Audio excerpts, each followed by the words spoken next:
Phone আসে সকালবেলা, তো আমি আর আমার এই বোনটা দৌড়ে দৌড়ে চলে যাই আমাদের রাস্তায়, মানে মেন রোডে। কারণ আমার একটা মিশো থেকে পার্সেল এসেছিলো, চলো দেখাই তোমাদের কি পার্সেল এসেছিলো। তোমরা সবাই কেমন আছো? আশা করছি ভালো আছো, আমিও খুব ভালো আছি। তো আজকে আমি এসেছি এখন ছাদে।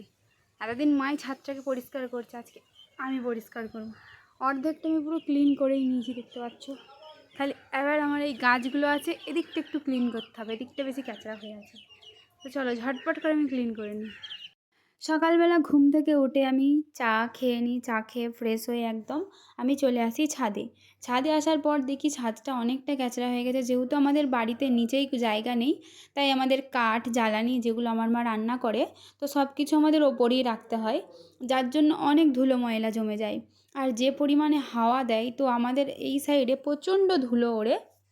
আমার বাড়িতে মার্বেলের কাজ হচ্ছে, তো আরও প্রচণ্ড ধুলো উড়ছে। তার জন্য আমি ভাবলাম যে মা রান্না করছে যেহেতু, আমি এই ছাদটা পরিষ্কার করে নিই। তো এত বড় ছাদটা পরিষ্কার করতে তো টাইম লাগবে। আমি হাফটা করে নিয়েছিলাম, তারপরেই আমি ভিডিওটা অন করেছি। দেখতেই পাচ্ছ এখানে কত কাঠ জড়ো হয়ে আছে। তারপর আমি একে একে সব সরিয়ে এগুলোকে ঠিক করে দিই, আর ক্যাচড়াগুলোকে ফেলে দিই। আর এইখানে দেখছো এরা মানে হাঁস বাচ্চাগুলো আমাদের ছাদেই থাকে, যেহেতু নিচে জায়গা নেই, তারপরে আমি ওদেরকে ছেড়ে দিই। সত্যি কথা বলতে আমি হাঁস মুরগি বেশি ভালোবাসি না, কিন্তু এদেরকে দেখলেই আমার কি ভালো লাগে। মানে এত সুন্দর ছোট ছোট, চারিদিকে ছুটে বেড়ায়। আর এখানে এই গামলাটাতেই পানি দিয়ে থাকে, ওরা এর মধ্যেই সাঁতার কাটে, এর মধ্যেই চান করে, সব কিছু এখানেই করে। তারপরে বাকি যে কাজটা বাকি ছিল, এই যে গাছের এদিকটা অনেকটা নোংরা হয়ে গেছিলো, তো আমি একটা একটা করে সব ইঁট আর কাঠগুলোকে সরিয়ে, মানে যে কাঠগুলোর ওপর ডাব্বাগুলো রাখা আছে।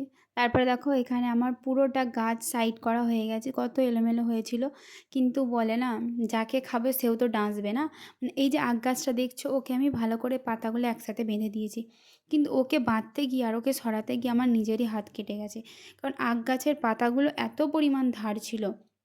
তারপরে আমি যে এক্সট্রা মাটিগুলো টিন থেকে পড়েছিল বা ধুলোবালি জমা হয়েছিল, আমি ওগুলোকে পুরো জড়ো করে ওই বাসনটাতে তুলে নিই, নিয়ে তারপরে ফেলে দিই। কারণ এইগুলো জড়ো করা থাকলে আমাদের হাঁস বাচ্চা আছে, ওগুলো নোংরা করে দেবে আরও। আর হাওয়া দিলে ধুলোগুলো চারিদিকে উড়বে, আর ধুলোতে এমনিতেই আমার অ্যালার্জি আছে, যেহেতু আমরা সকাল থেকেই ছাদেই থাকি। তারপরে সব ধুলোগুলো আমি এক সাইডে জড়ো করি, যেটুকু মানে এক্সট্রা বাকি ছিল, আরও বাকিগুলো আমি ওই বাসনটাতে তুলে নিই।